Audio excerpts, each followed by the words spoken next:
Hello, everybody, and welcome to the show.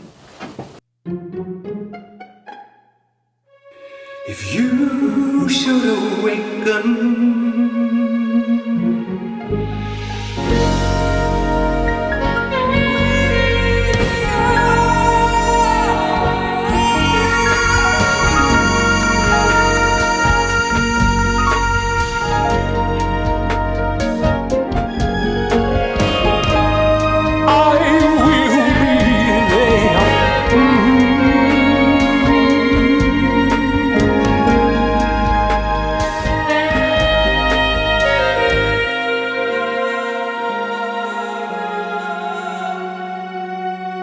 I will be there when you wake from your lovely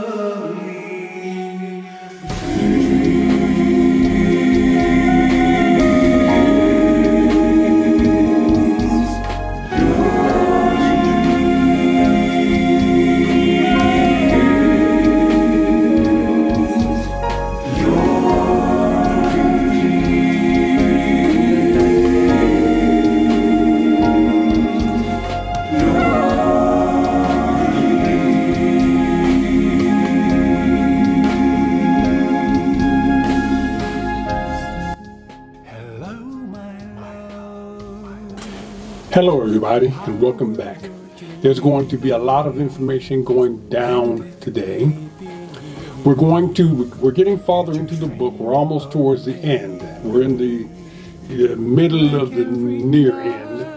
But we're getting to some very important people. People like Abraham and Jesus and Lucifer.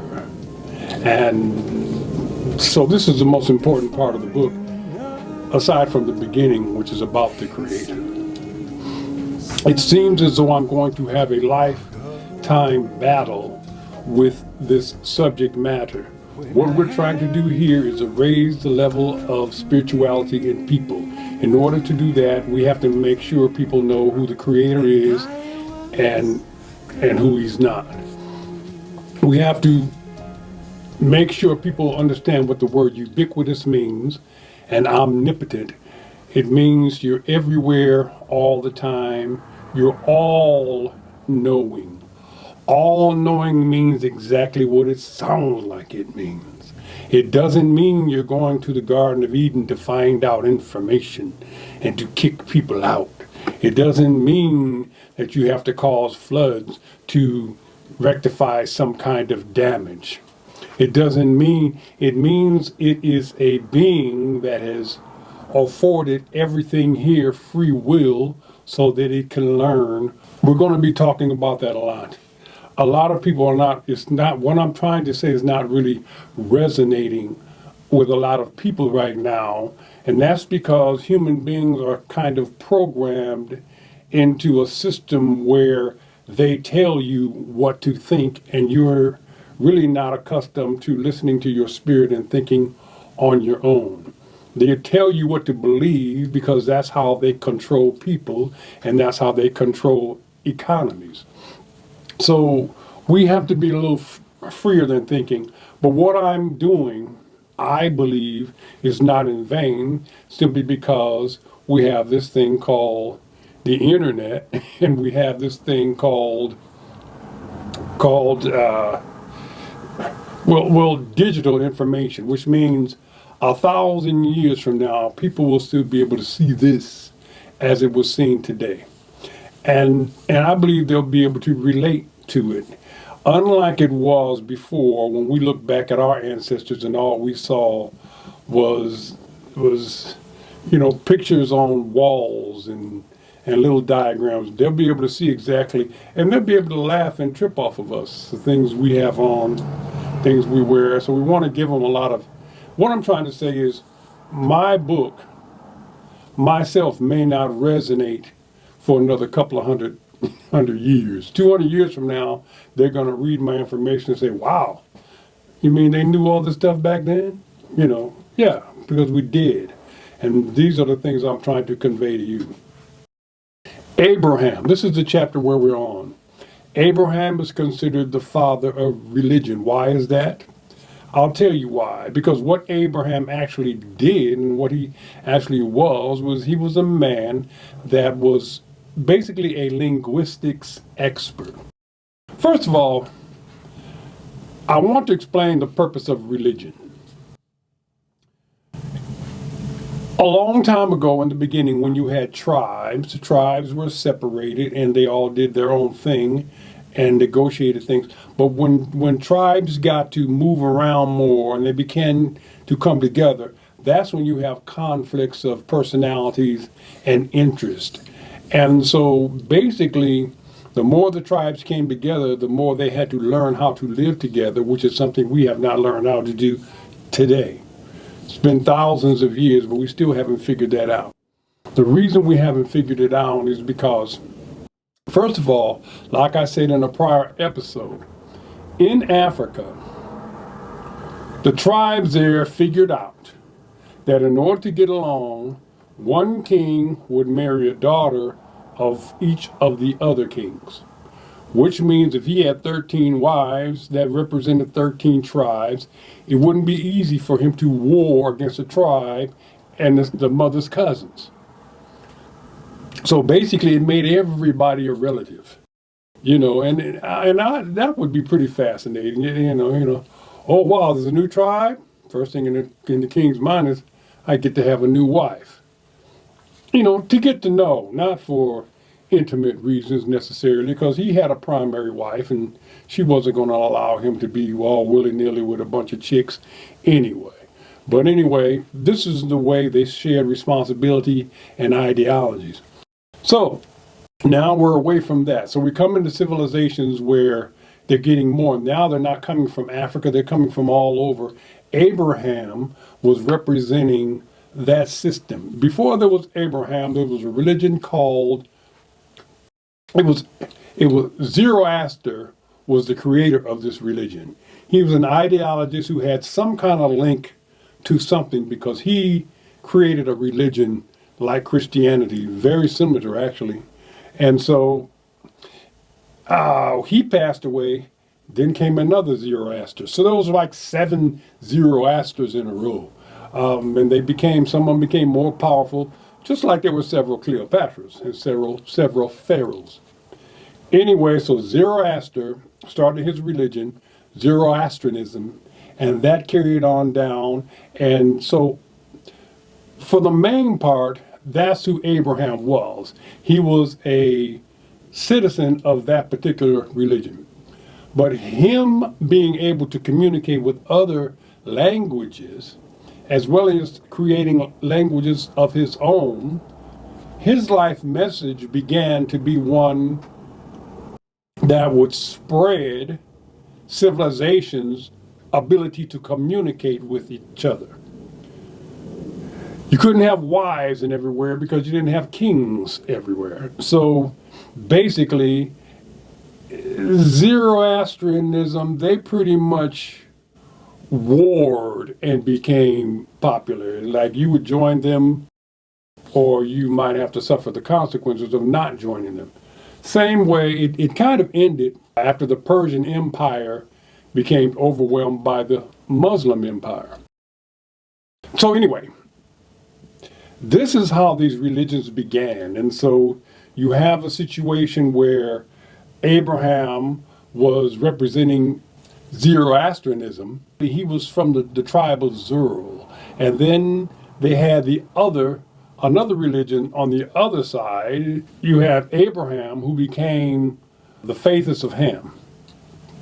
So now, what we're talking about here is a merger between religions. The faithist of Ham and the ancient Zoroastrians basically became the tribe of Iz and Zur, combined to make the tribe of Israel.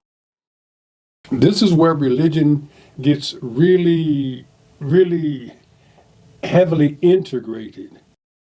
So this is how it was then, people. This is how it was. You had your creator from heaven and then religions that had started all over the world. And so now we're going to show you a video that represents this. I wrote it, but it represents it We'll see you right back after chapter 51, The History of Abraham. Chapter 51, The History of Abraham. The enchanting enthrallment of Abraham started long before his birth. He lived about 6,000 years ago, around 4000 BCE. Because of his ability to interpret many languages as well as the creation of languages of his own, he became quite popular throughout the region.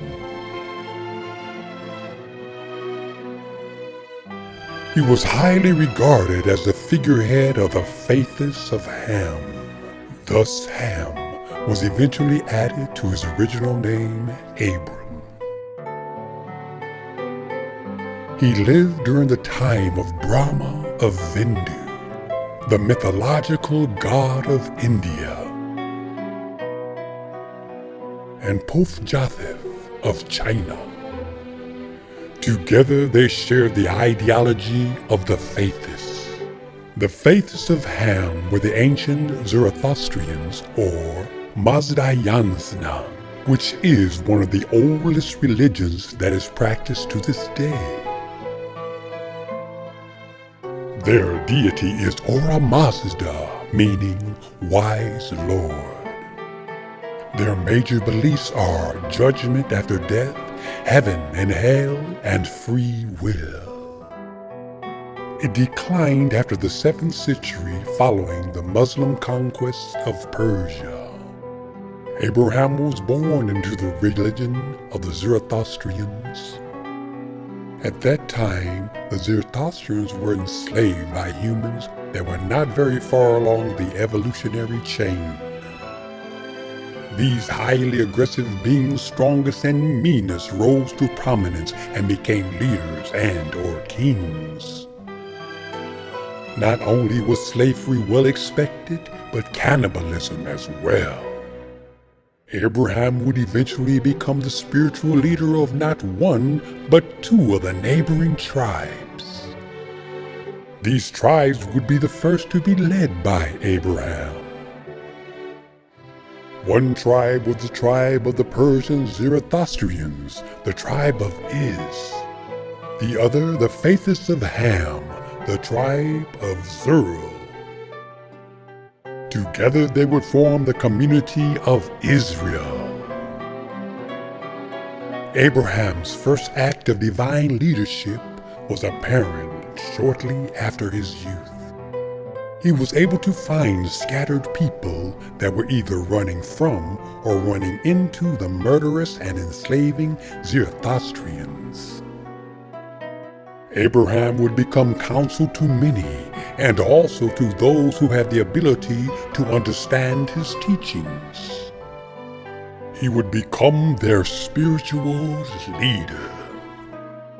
Because of the incidental details and the teaching therein, we see again the influence of the one Hermes, the thrice-born.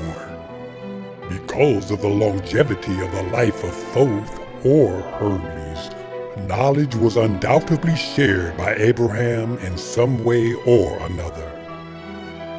Thoth, the Atlantean priest king, was directly responsible for the rise of consciousness during this period, and the period prior to the flood, as well as the creation of mankind.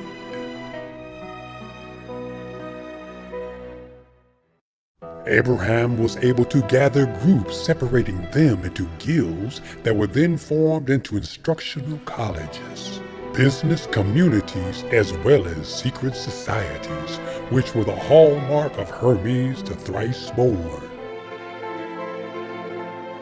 The religion of Scientology was established much in the same way that Abraham established his religion. Both were separated and organized into degrees or levels of faithism that were referred to as the Anubi rites. Both would freely teach level 1. Level 1 was an introduction to the faith. Higher levels would be kept secret, to those more disciplined and worthy of the teachings. This became the model for most secret societies and their rituals and ceremonies of today. This model was the standard in the teachings of Hermes, though Hermes would disapprove of this teaching's term profit-gaining enterprises. They introduced science and engineering, mathematics, geometry, as well as spirituality. The people that would eventually adopt the Anubi rites became known as Mez-de-e, which later became the words median or medium, which would become of great importance to the story of Abraham. For hundreds of years following this period, the Abrahamic language would be used to influence nations to great heights of spiritual intellectualism. Contrary to biblical belief, the birthplace of Abraham could not have been Ur of the Chaldees, for at the time it was below sea level and the waters would not recede for several hundred years. This was due to the warming event that lasted a few thousand years, from 8,000 to 6,000 years before present. The sea levels had risen several meters above the location where Ur would have been located. Populations did not settle in low-lying areas prior to the Uric era. Abraham was 10 generations removed from Zuasudra, the biblical Noah. Noah's grandfather Marduk was one of the Shining Ones, or an Anunnaki, who are known to have a glow about them as well as shimmering eyes. This period of time lasted more than 100 years according to the tablets of Sumer. Abraham was a direct descendant of Shem, the son of Noah, and was a contemporary of Enki or Enoch, the keeper of all DNA samples that were logged, categorized, and used to animate humans before and after the flood. Shem would be considered the father of all Semitic peoples. When Abraham was born, Noah was 892 years old, and Shem was 390. Noah died when Abraham was 58 years old. Long lives were normal for the Anunnaki. Because of this, Abraham's great knowledge of the origins of man, as well as the beings of both Nibiru and Atlantis. He was educated with the mysteries of the pyramid's construction, as well as the Tower of the Kingdom of Babylon. Abraham was thoroughly briefed and enlightened regarding the flood event as well as the creation of mankind, both sequence 1 and 2. Abraham understood that it took hundreds of years to create and develop the human known as Asu Adam. Abraham was well aware that Eve was not introduced until many years after creation. The feminine counterpart was called Tiamat and was not considered Eve until she gained the ability to reproduce offspring.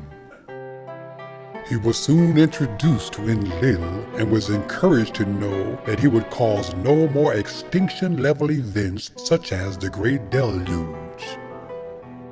If there were any such events subsequently, they would not be caused by Enlil, a promise from the god. In like manner, Abraham was fully aware of the second round of the creation of man, as well as the genetics of the genius of Isis, the first queen of Egypt. The probability of Abraham at least knowing or even meeting Hermes in the flesh was highly probable, and if so, he may very well have been the most brilliant and knowledgeable indigenous earthling of his day, even more so than Isis herself. Abraham's father was an idol worshiper, like the king whose deity was the sun. So you see, it is unlikely that Abraham could have been tested by a vociferous God in order to kill his son Isaac. The probability was greater that he would threaten to tell the God's father Anu what his unscrupulous son was up to, making him promise to modify his deviant behavior, perhaps even to insist that he grilled his own meat for a change, or as they called it, burnt offerings as well. However, the God in lieu did indeed call upon Abraham, instructing him to travel to Canaan in order to protect the sacred sites at the place where the celestial chariots were stationed on the Sinai Peninsula. His expertise was needed so that the Anunnaki chariots might continue to make safe takeoffs and landings. Because of Abraham's historical importance, I will leave further discussion to biblicists in an attempt to offend no one. Negation or complete reinterpretation of this great historical figure is not the purpose of this author's works.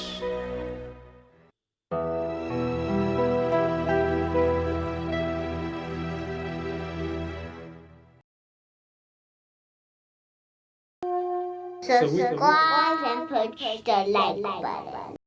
Welcome back. As complicated as that was, it was also enlightening. But now we have a special treat. I listened to a radio program called The George Norrie Show on Saturday, every night pretty much. And this is where the metaphysicians begin to speak, and we talk about things esoteric. So, on his program, I believe that with the book that I wrote, the information in that book covers all the questions I've ever heard placed on his show. He asked questions like, how did the Big Bang start? Well, that's chapter 3. He asked questions, what is deja vu? Every question I hear him ask is answered in my book. I wish I knew the man. Anybody that knows the man, try to introduce him so I can answer all these questions, because he's been asking them for 50 years, and if he doesn't get them in the next few, he may not ever get them. So I would love to be in touch with him to let him know, to answer all of these questions. One of the questions I heard him ask a remote viewer. A remote viewer is someone who goes into a meditation with a group, and they go and they feel that they can figure out things that happened then using mind, sort of clairvoyance or clairaudience, kind of things. I don't particularly ascribe to that, simply because I believe that my spirit can go and find out anything it wants to find out. I just send my spirit over there and say, hey, come back with the information, and he may give it to me if he wants to, if he thinks it's something I should know. But in remote viewing, they use it for military purposes and all that. So I guess they want the information whether your spirit wants to tell you or not. Perhaps that's it. But anyway, with that being said, he asked the remote viewer, has anybody ever remote viewed Jesus before his birth? And boom, another light. There's another question. Well, that's chapter 52 of my book. So we're gonna see how Jesus felt, what his thought pattern was before he was born. That's chapter 52, the birth of Jesus. See you when you get back. Chapter 52, the birth of Jesus. Then this was the Almighty God.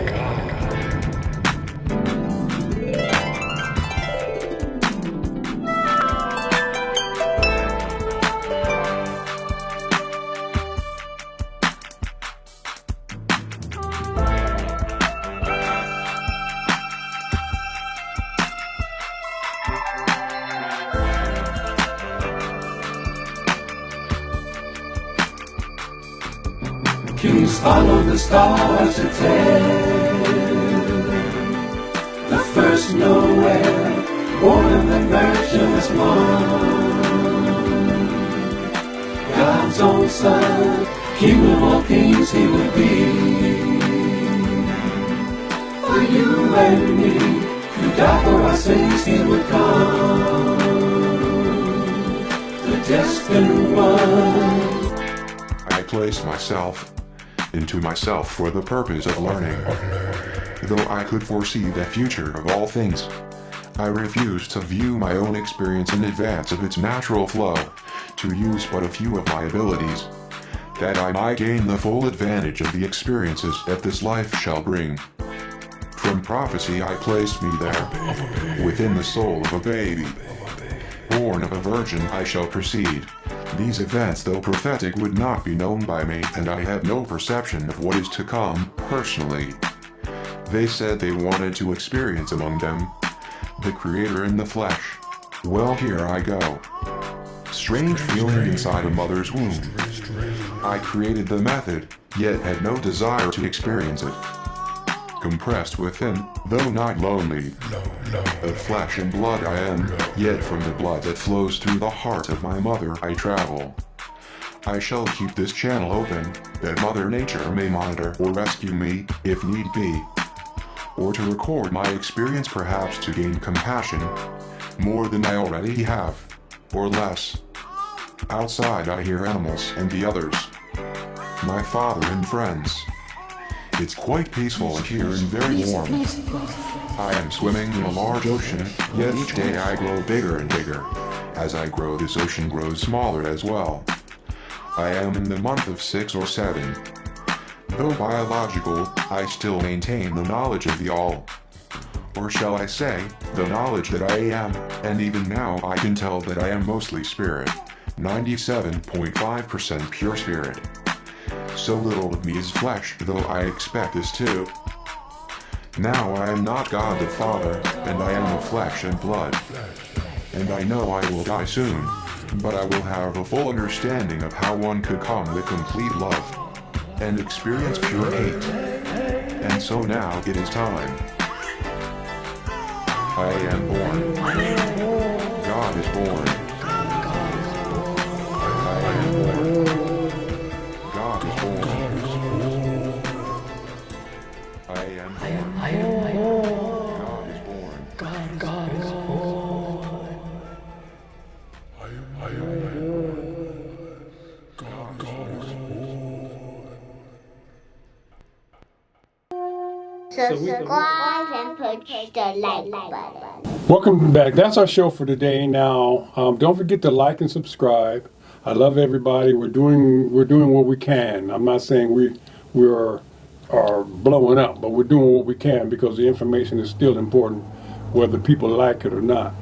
And Christmas is coming, so we're gonna try to figure out something cute and nice to. Maybe I get a tree or something. But anyway, happy holidays, everybody, and I'll see you on the next episode. I'll be there when you wake from your love. Your dream.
subscribe and push the like button.